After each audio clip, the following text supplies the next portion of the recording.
Funding for This Is Nashville comes from you, our listeners, and Music City Prep Clinic, Nashville-based provider for PrEP, and offering comprehensive sexual health services in an environment designed to be safe, professional, and shame-free. Learn more at musiccityprep.org. I'm Nina Cardona, filling in for Khalil Ekalona, and this is Nashville. Next month, Nashville Mayor Freddie O'Connell will set out his agenda for the next year in his State of Metro address. But once a month, you get a special chance to talk directly with the mayor about what's going on. And here it is again. Ask the Mayor. As always, we are very thankful that Mayor O'Connell is making the time to take your phone calls.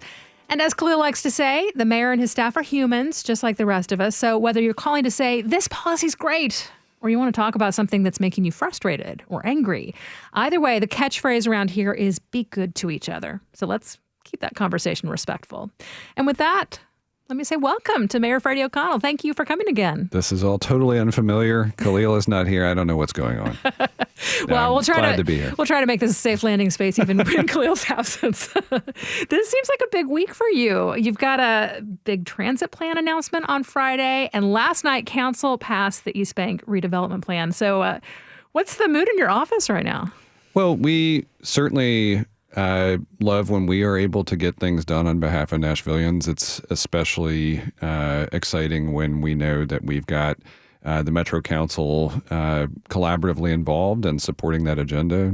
Just as we, a few months ago, passed our first capital spending plan with unanimous support from the Metro Council. Last night, our Chief Development Officer, Bob Mendez, was there with the Fallon Company, our development partner that emerged from a procurement process that was unfolding just as we took office, and did a lot of important work that I think is going to set up Nashville's next great neighborhoods for long-term success with deeply affordable housing over a 99-year period, lots of things in there for working families, including childcare, parks and green space, connectivity. So I think everybody's very excited about that. And then, right next to it this week is, you highlighted two of the biggest items on our year one agenda. One was we knew we had an obligation under the terms of the Titans deal approved last year to make progress on the East Bank. I think Bob has represented our administration very well. I think council agreed. You saw that last night. And then, yes, this Friday we will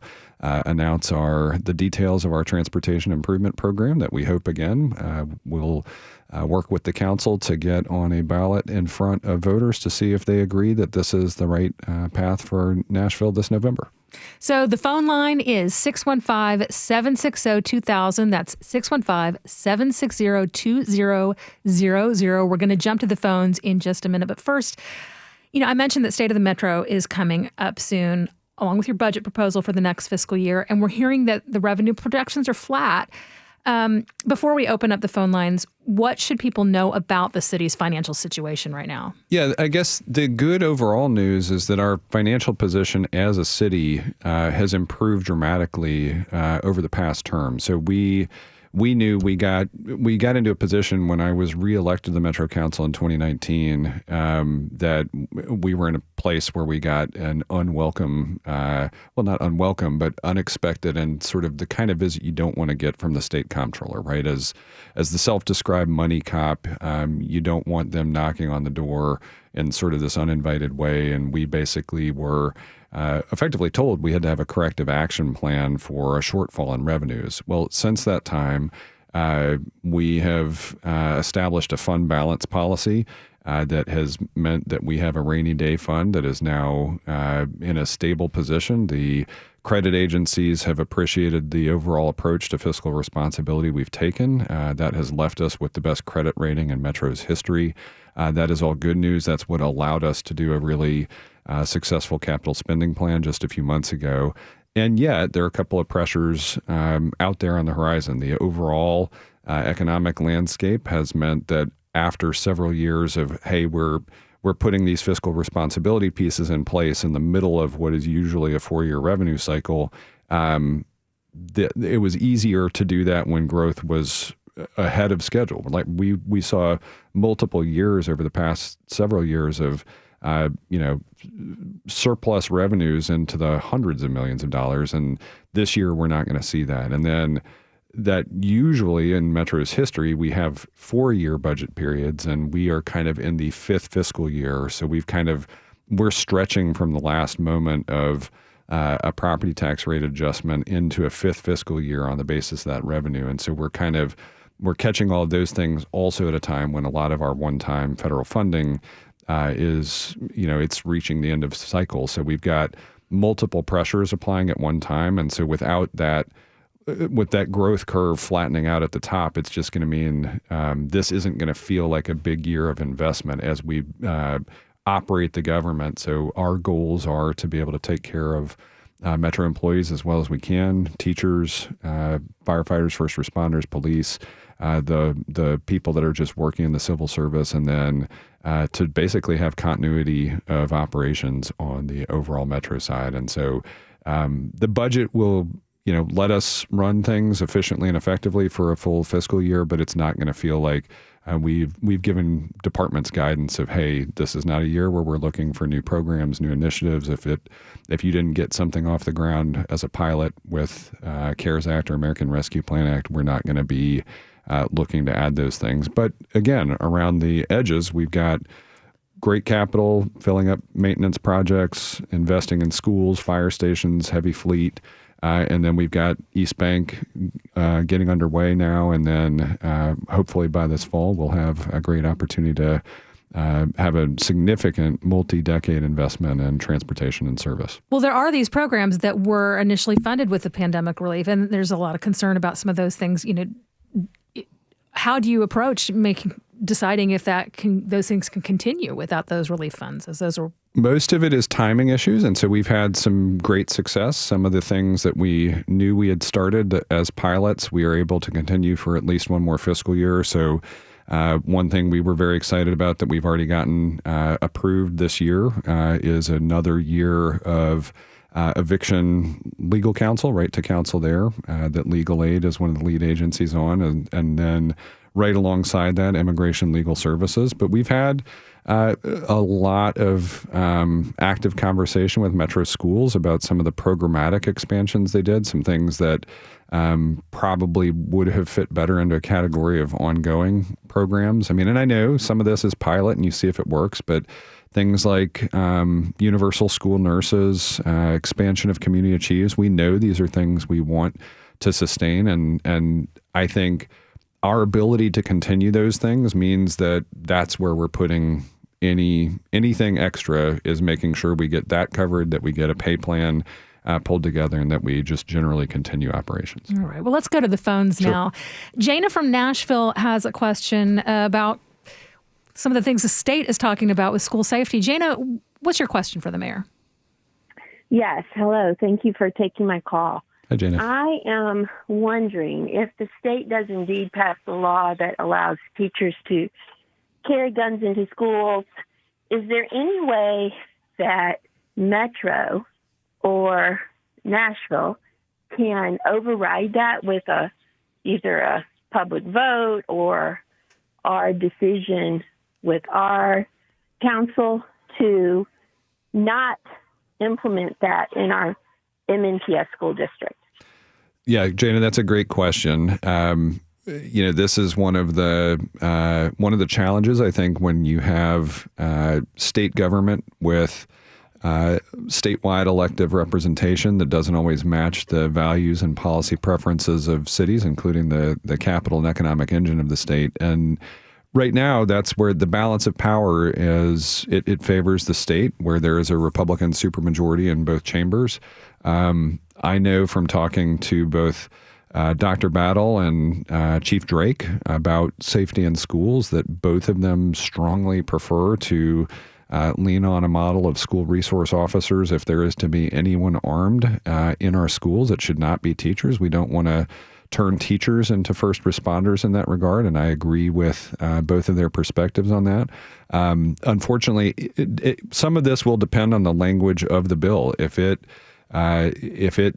gives that permissiveness with no option for local intervention, no, there wouldn't be anything that the Metro Council could do. There wouldn't be any kind of executive order I could issue. So we're we're paying close attention to that bill in particular as it kind of gets finalized, and we'll see if it passes. We know, obviously, after the Covenant school shooting, this is not something that the majority of families in that school community, this is not what the, larger coalitions that have emerged, like Voices for a Safer Tennessee, this is not the approach that they requested of the General Assembly to improve school safety. So, there is definitely a gap between not even just Nashville, but I think Middle Tennessee and across Tennessee. This is not what I think is broadly supported in our major urban school districts. And I know I stand with Chief Drake and Dr. Battle that we would prefer to see a different approach to school safety here, and we're going to continue fighting for that. All right. I see that we have a caller calling from very far away. Khalil, would you go ahead with your question for the mayor? Khalil from where? Hi, Nina. Khalil from California. I'm in Koh Phangan, the island of Koh Phangan, Thailand. Wow. Yeah, it's midnight, and the stars are gorgeous right now. Stayed up late for this one, huh, Khalil? Yes. I had to ask you a question. It's very important. Can we ask you to turn down your radio, Khalil? Okay, sorry. Okay, here we go. All right. Are you doing everything necessary to take care of yourself? Make sure you're getting the proper rest, that you're eating well, that you're doing your exercises so you can have the energy to take on the very tough job of leading our city. I think most days of the week, Khalil, I hope that you'll be relieved to hear that, yes, I am. I've told multiple people that one of the tricks, because I get told a lot that somebody will walk up to me at almost everywhere I am and say, it feels like you're everywhere. And I do think being present in the community and being accessible and available is a very important part of this, as we have been through so many things that are exercises and tests of public trust. And I want to make sure that people understand what we're working on and why and how we're getting things done. And so being present to share in that work with the community is really important to me. So one of the tricks has been what you're describing. I try to eat healthy, stay active, and get enough sleep. And those three simple things get me through most days in pretty good shape. And then I certainly do my level best to protect some time for our family to just get that family time. Excellent. Absolutely excellent. Well, it's good to talk to you. Great to hear from you. Yeah, safe travels. And if it's midnight there, don't forget to get some rest yourself. Oh, yeah. So I'll definitely be doing that. Thank you, all. All right. Thanks, Khalil. Good to hear from you. If you're just tuning in, I'm Nina Cardona. This is Nashville. I'm sitting in for Khalil Eklona, who just called in from his vacation for Ask the Mayor with Mayor Freddie O'Connell. Do you have any questions for the mayor? Call 615-760-2000 right now. And we're going to go back to the phone lines now. Claire from Sylvan Park has a question about pedestrian safety. Mm-hmm. Hi, Mayor O'Connell. I live in Sylvan Park. We don't have sidewalks. Right. Fortunately, our wides are a little wider. Our roads are a little wider. But Charlotte is a nightmare to walk. And, I keep reading about pedestrians being hit in Nolensville Road trying to cross. And I know that, cars are heavier, SUVs, et cetera. And I'm just wondering if we can put things like those flashing light that you see around Vanderbilt for crosswalks, and maybe you could have a mayor's walking group that, makes a point of going down some of these streets and thinking about, I don't know what kind of tax dollars are involved, or if, individual businesses and homes would have to pay for sidewalks, but I'm all for sidewalks, however we can get them. Well, Claire, so am I, and great questions here and points, and I'll share with you, one of the things that helped us make a decision when we had the opportunity to become homeowners 17 years ago was finding a house in a neighborhood that had a pretty good sidewalk network. And we were lucky, especially back then, that was a fairly affordable neighborhood. I know Sylvan Park well, grew up basically around the corner, and know how frustrating it has been for several generations of Sylvan Park residents not to have sidewalks in what is a fairly urban neighborhood, actually. And so you highlight Charlotte. A couple things I'll say to this point. One, we know how important pedestrian safety is. We have taken a slow step back in the right direction after 2022, which sadly was the deadliest year on record for people just trying to cross the street in Nashville. It was our deadliest year for pedestrians. I am fundamentally committed to Vision Zero. Nashville is now a Vision Zero city. We have our Nashville Department of Transportation and Multimodal Infrastructure very committed to that. One of my final legislative acts when I was on the Metro Council just before getting elected mayor was to reestablish the Bicycle and Pedestrian Advisory Commission. We will be trying to relaunch that next month for Bike Month, but we know how important the pedestrian initiatives are. That idea of walks is really a good one. We've done a couple things through the years. Mayor Dean had a great project. It was more focused on public health and public safety several years ago, but it was Walk 100 Miles with the mayor. But those two things are also very related. We know that people actually get out and are more active in areas where sidewalk networks do exist. Meanwhile, we have had really good success with Walk Bike Nashville and our Nashville Area Metropolitan Planning Organization, NDOT, what used to be Public Works, our Metro Planning Department. There have been a series of policy walks through the years, and I've been on several of them myself. I've been on one on Gallatin Pike at a dangerous segment of that roadway. I've been out on Nolensville Road, which you mentioned, and I'm very familiar with Charlotte. NDOT is putting tools into the mix right now that offer safer crossing opportunities, and they're also doing important interventions with the most dangerous intersections they've got. One of the most important things that has come out of our early Vision Zero work is they have identified a high injury network where we clearly need safety improvements. And so one of the things, again, that I did while I was on the Metro Council was fight for funding specifically for Nolensville. We turned that local funding into a big win for the city and that corridor in particular, with a great Safer Streets for All grant from our federal partners. Secretary Buttigieg and the Biden administration just awarded us almost $14 million to improve Nolensville. We are very actively pursuing every opportunity like that, and I'm very excited that the capital spending plan we just put together alongside some budget surplus funding from last year are going to leave us this year with the largest Vision Zero investment we've made yet as a city.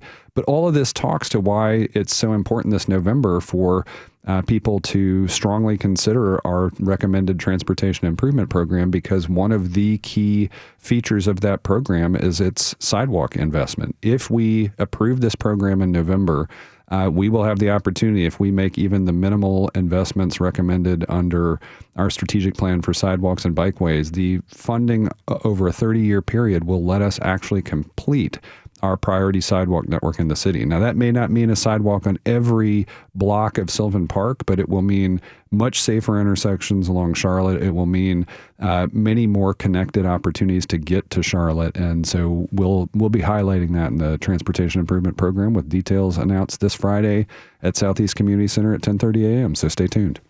All right. Thank you so much, Claire. And when you call 615-760-2000 to talk to Mayor Freddie O'Connell, just a reminder, let the phone ring. We've got folks screening the calls, kind of get you in the queue, but it might need to ring a few times as they're talking to somebody else to get things set up. And once you're in the queue, do stay in the queue so that you get a chance to ask your question. But we're going to go now to Lauren from Hermitage, who has some questions about downtown parking. Lauren, go ahead with your question. Hi there. Thank you so much. Mr. Mayor, I wanted to know if there were any kind of talks or ideas or just conversations happening about downtown parking for residents. Obviously, downtown is one of, the biggest tourist revenue opportunities, and parking is majorly a part of that, but it's getting more and more inaccessible for residents. So I was just wondering if there was anything that might be done about that. Yeah, important question, Lauren, because we know as we work on the East Bank, for instance, where we're expecting to have residential neighborhoods in an environment that actually attracts locals. I know I've heard a lot of frustration from Nashvillians about some of the more recent characteristics of the entertainment district, but we know people want to come downtown to the Symphony. We know people want to come down to see the Preds as they make the playoffs. We know people want to come down and experience our National Museum of African American Music. That there are so many things. We have the Mayor's Art Show up completely for free, available for anybody to come see at the Frist Art Museum right now. All of these things, there are so many opportunities for all ages and families, and we know we need need to keep downtown accessible. So a couple things there. One, I would highlight we have several public garages around downtown, including the one at City Hall, one at the library, at the convention center, and up at the Fulton complex a little bit south of downtown. All four of those tend to offer better rates than a lot of the private garages. When I was on the Metro Council, we did try to put some signage requirements in effect that would mean that at least if you came into a parking scenario, you would know what the rates were going to be. We're still looking at some enforcement there.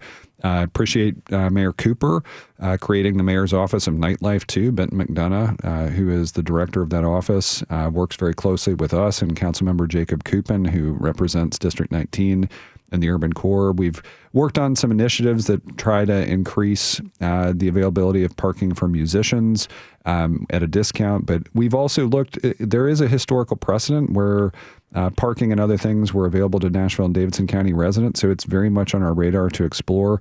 Take a look too at Connect Downtown. NDOT, our Nashville Department of Transportation, has just put the finishing touches on their recommended plan for moving around downtown and how people access it both by driving and then also, transit access and so forth.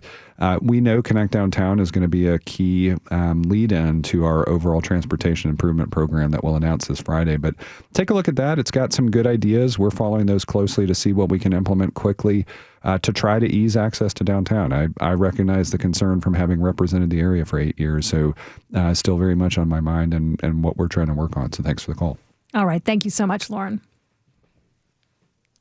We're going to take a short break now. When we come back, we'll get back to the phone so you can pose your questions to Mayor Freddie O'Connell. Call 615-760-2000 to get through that 615-760-2000. Stay with us. This is Nashville.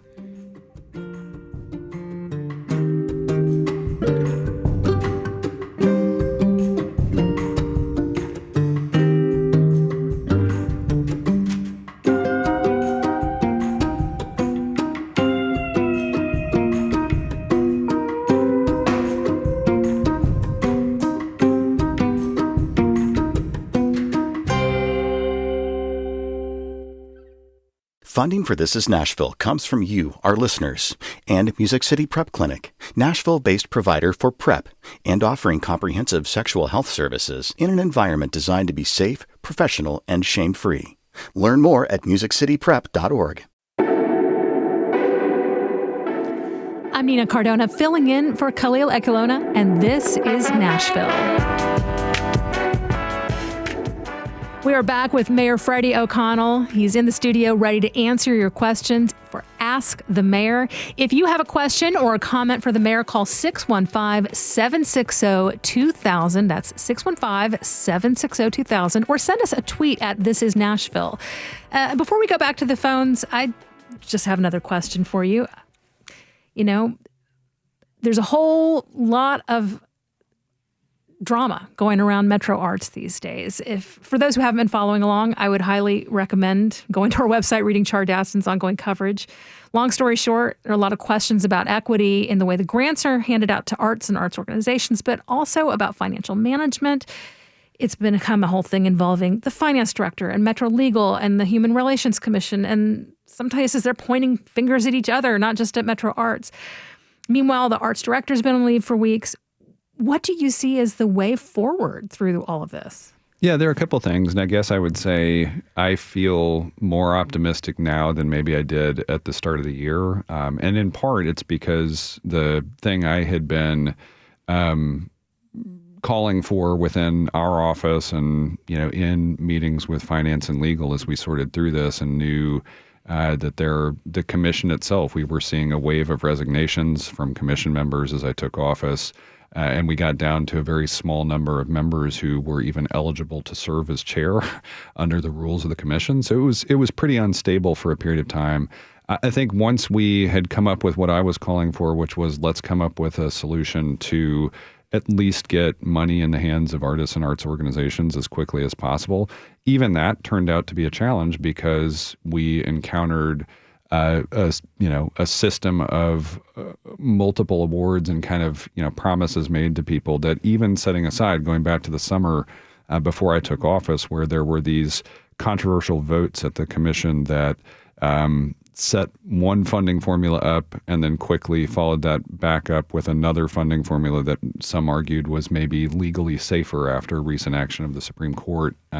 Setting any of that discussion aside, it was kind of this question of, well, who has been told they're going to get payments and what amounts? And there are larger grants. There are these smaller Thrive grants that is a great program that has existed for several years now. I think it goes back about 10 years.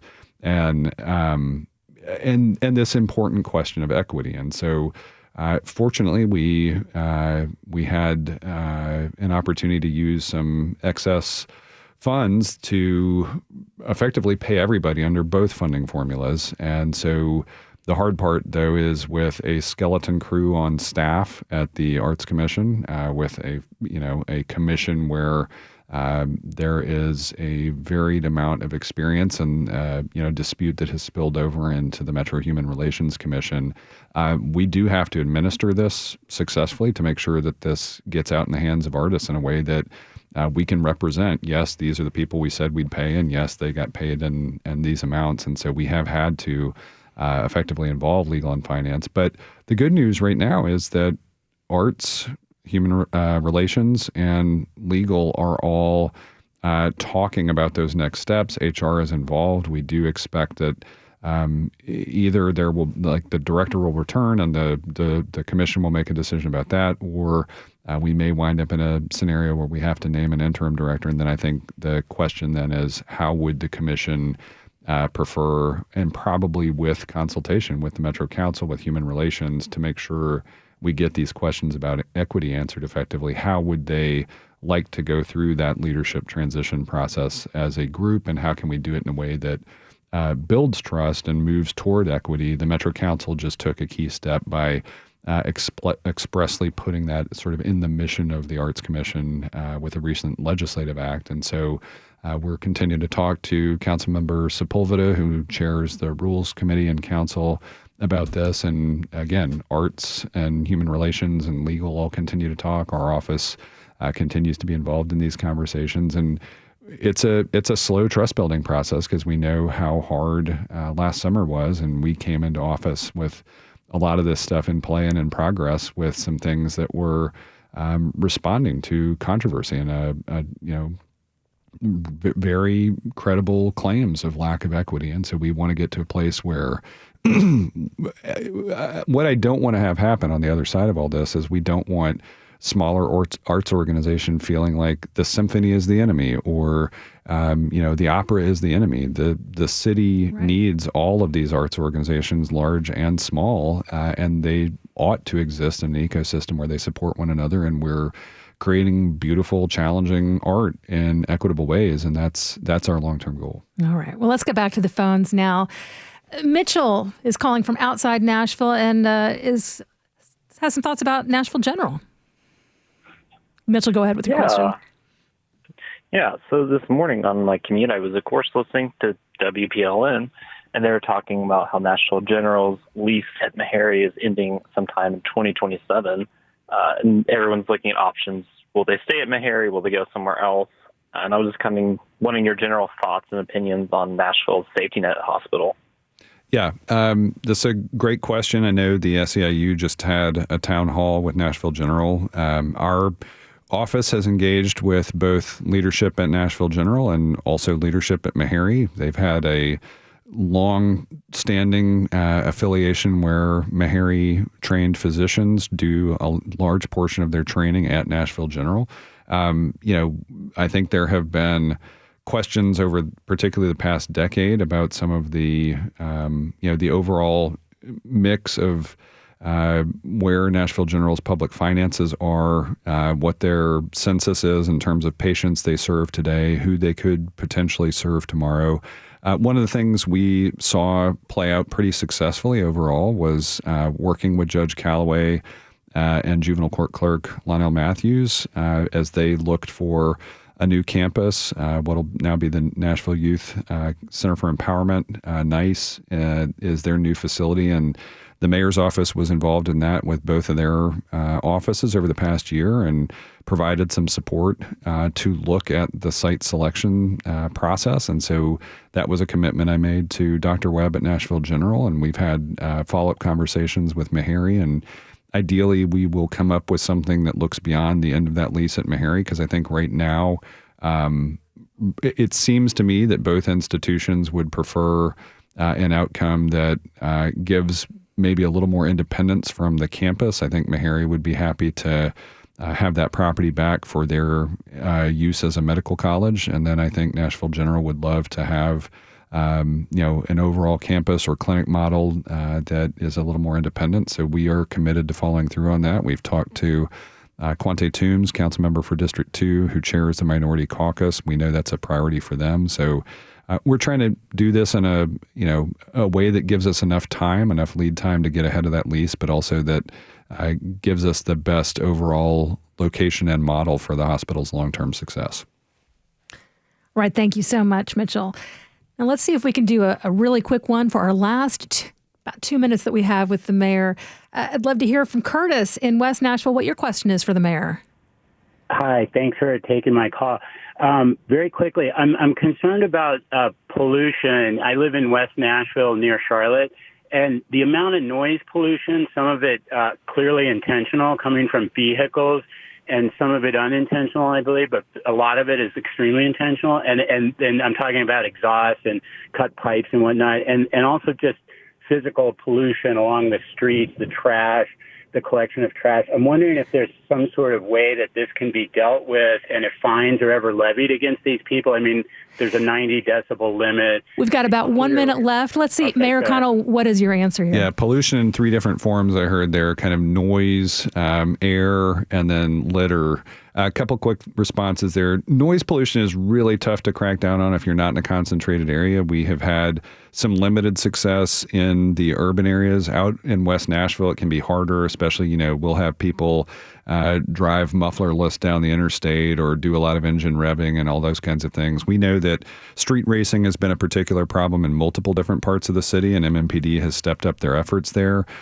Air pollution tends to be primarily a function of TDEC at the state level, but we do have our Metro Public Health Department involved in some of those initiatives, and Kendra Abkowitz, who's our Director of Sustainability and Resiliency, does a lot of work on how we ensure cleaner air at the local level. So we have a lot of things that are projects on her plate. And then finally on litter, the good news is we've put some money in the hands of our beautification commissioners, and the Nashville Department of Transportation continues to do that. We had our big spring clean event a couple weekends ago, and boy, did we pick up a lot of trash out there. But we'll continue to focus on all 3 of those. Mayor O'Connell, thank you so much for giving us your time. Thank you so much, everybody, for calling in and asking your questions. Thank you. Nina, great to be here. Thanks. Great to have you. Well, we have to take a short break. When we come back, we'll hear about a special investigation by NPR that begins airing Friday as a 7-part series. We'll be right back.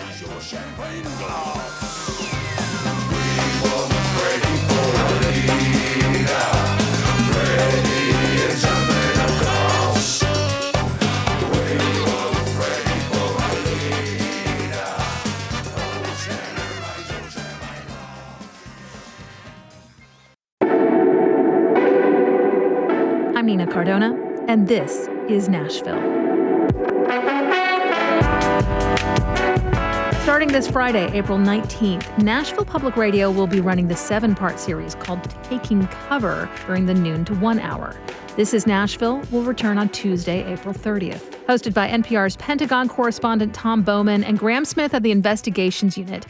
Taking Cover investigates the worst marine-on-marine friendly fire incident in modern history and the events that followed. Here's a preview to the series. On April 12, 2004, the Marines of Echo Company hunkered down at their combat outpost, an abandoned schoolhouse in Fallujah, Iraq. And then I saw flames everywhere for a few seconds. Big-ass shock waves, shrapnel's ripping through everyone. And then everything went black. They were hit. Many were wounded. Some didn't make it home. See the hole in the building? It's like a square. And when they launched that mortar, it hit boom. I mean, 1 out of a million shot. A 1 in a million shot that wasn't luck, but a terrible mistake. I'm Tom Bowman. And I'm Graham Smith. We're the hosts of Taking Cover, a new investigative podcast from NPR. It's been 2 decades since the U.S. invaded Iraq. At first, it seemed like a quick victory. Remember, President Bush said, as of May of 03? Major combat operations in Iraq have ended. The war's over. In the Battle of Iraq, the United States and our allies have prevailed. So, okay, yay. So mission accomplished. Yeah. 3 years ago, a good source gave me a tip.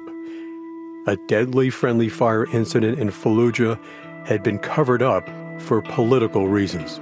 I mean, I'm not looking to be a part of a smear campaign, like meant to make the Marines look bad. If your goal is truth, I'm down for the truth to come out. A formal investigation was buried so deeply the Marine Corps told us even they didn't have a copy. We do not lie to our Marines. I mean, it's in our motto. It's in our motto, Semper Fidelis, always faithful. And faithful means we tell the truth no matter how much it hurts. There's something that hasn't been disclosed yet. Why are they keeping it why did they keep it a secret to begin with? We've been piecing together how it happened. Why? The fact that nobody has said anything, no paperwork, nothing, and I'm just now finding out there was even an investigation, that's kind of unsettling. Our investigation took us across the U.S. They said he died. I never knew his name. I can't find any document. Somebody took him out. That's a sin. And back to Baghdad. So why he didn't tell us? Why he lied to us? That's I want to know. This is our effort to find out why these Marines still struggle to understand what happened to them on the worst day of their lives. I think that was the first time I've ever had what they call a real flashback. I could smell the smoke, I could smell the dust. I was there for a few seconds. Then a few seconds felt like a lifetime, but I was there. I was actually there. Taking Cover, a new podcast from NPR. This is Nashville producer Katherine Ceicys recently sat down with the series hosts to learn more. Let's take a listen. Tom Bowman and Graham Smith, welcome to This Is Nashville. Good to be with you. Nice to meet you, Katherine. We are so looking forward to running the Taking Cover series, and we'll talk about that in a moment. But first, I'd love to get to know you both a bit more. Tom, you have spent a significant portion of your career, over 27 years, covering the Pentagon and the military for NPR, and before that at the Baltimore Sun. You have reported on Congress, the NSA, national security, and have traveled to Syria, Iraq, and Afghanistan, where you were embedded with U.S. Marines and soldiers. I have a lot of questions about the military and military policies, and you are the person I would want to sit down with over coffee and just ask away. But I want to know, where did your interest in covering the military as a journalist originally come from? Well, you know, it's funny. When I was at the Baltimore Sun, I covered Annapolis City Council. I covered the legislature in Annapolis.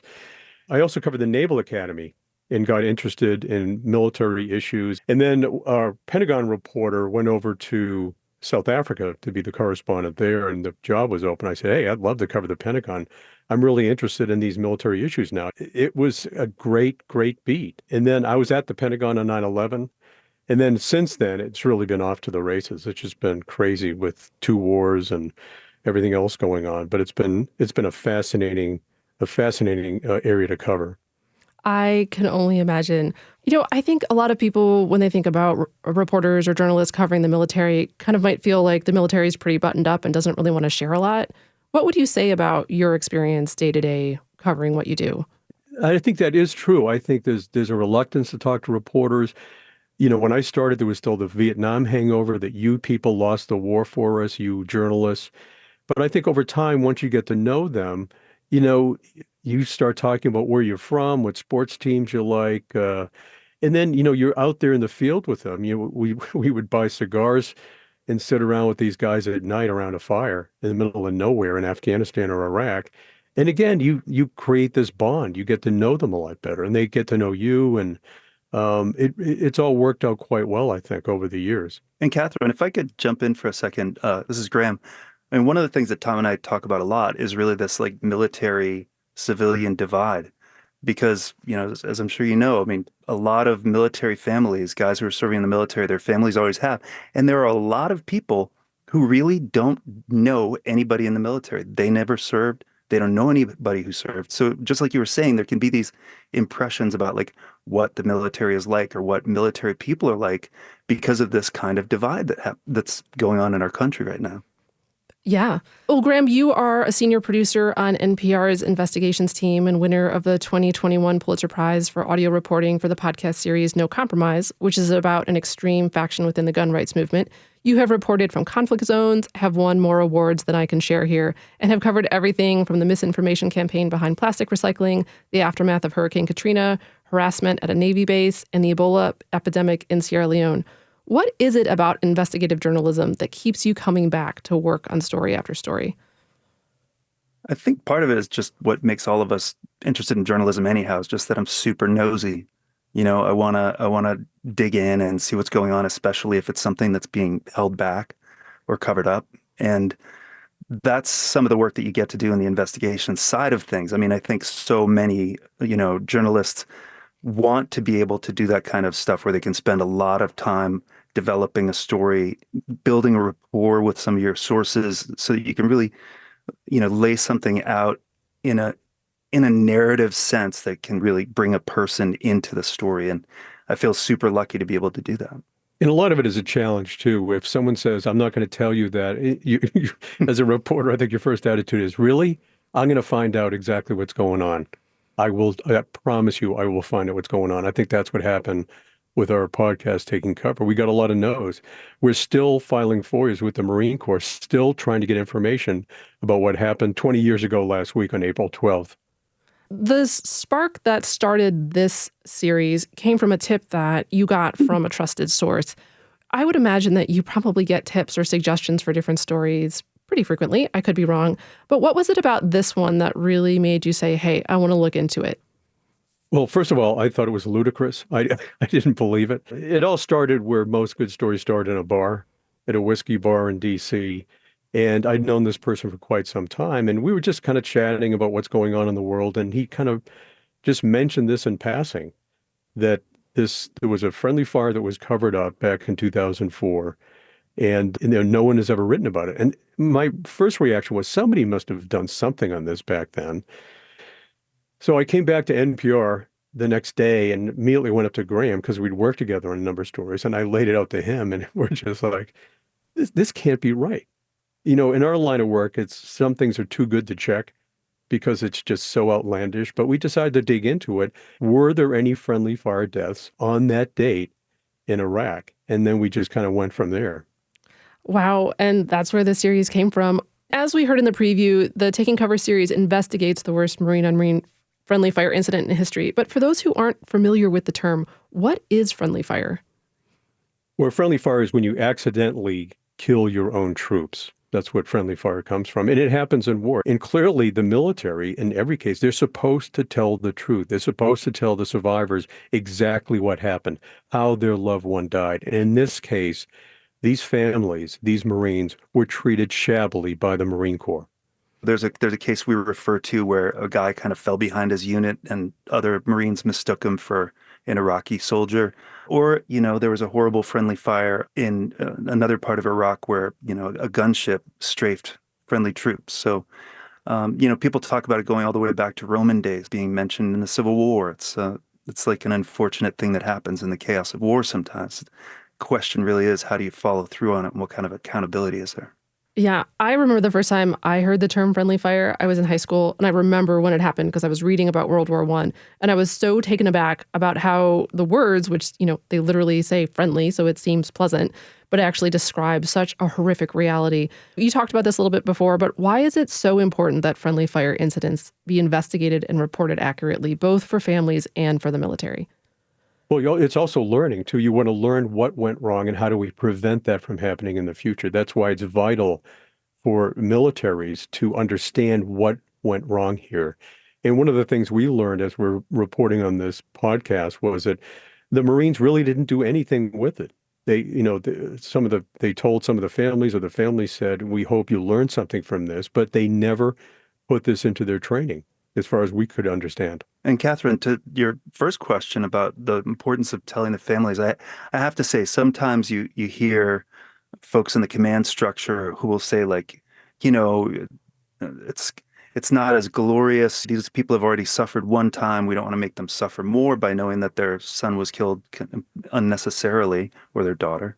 But I'll tell you, our experience has been 100% that when we talk to people, they want to know the truth. They want to know what happened exactly to their loved one. It's important to them.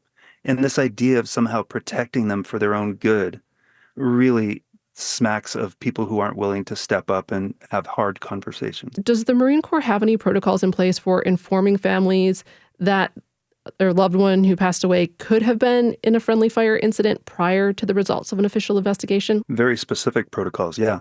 They are supposed to tell the family as soon as they have a suspicion it could have been friendly fire, that that's the case, and that they're having an investigation.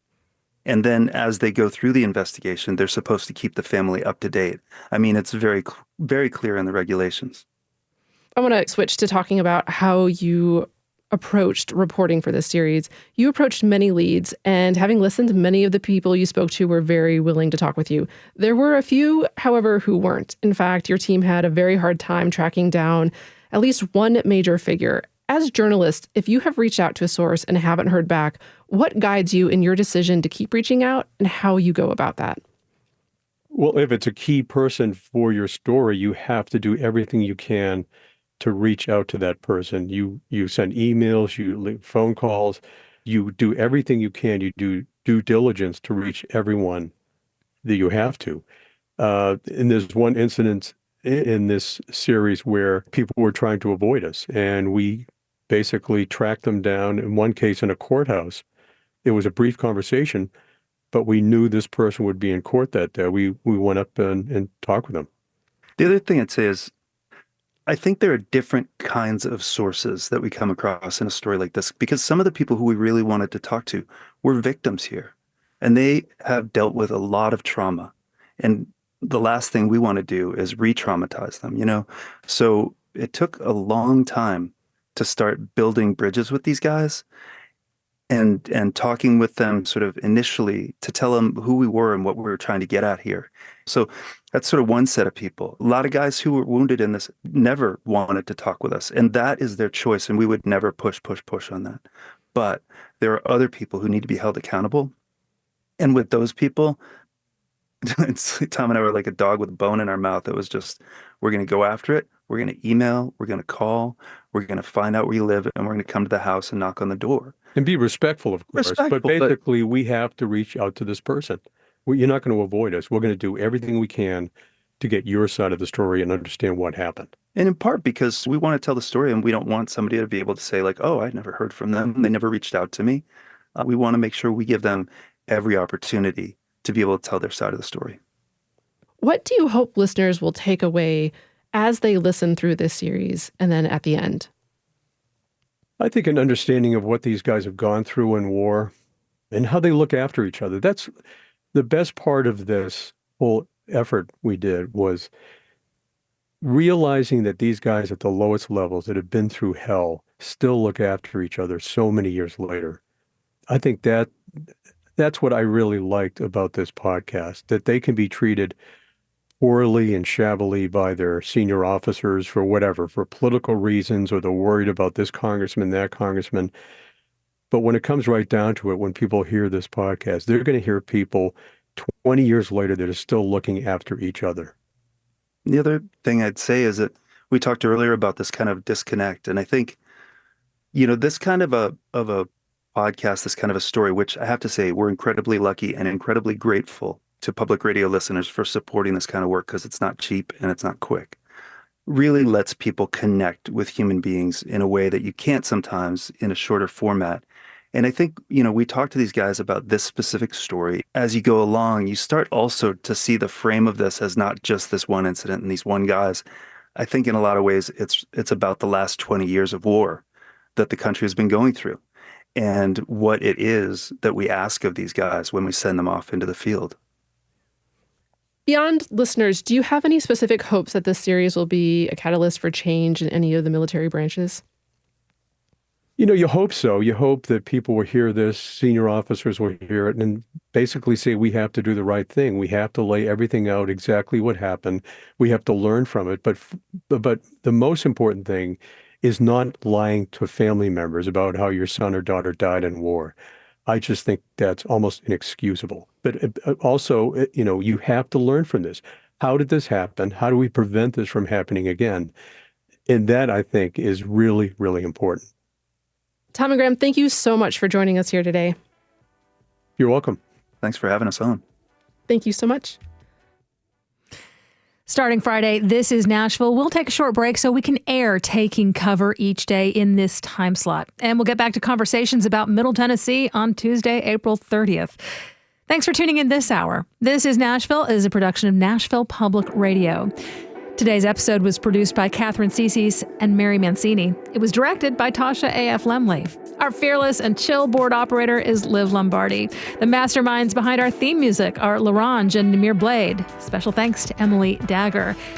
Listen back at thisisnashville.org or wherever you get good podcasts. The conversation doesn't end here. Tweet us at This Is Nashville. Find us on Instagram and tell us what you want from our show by filling out our quick survey online. You can also call and leave us a message at 615-760-2000. This is Nashville. I'm Nina Cardona. We'll see you tomorrow, everybody.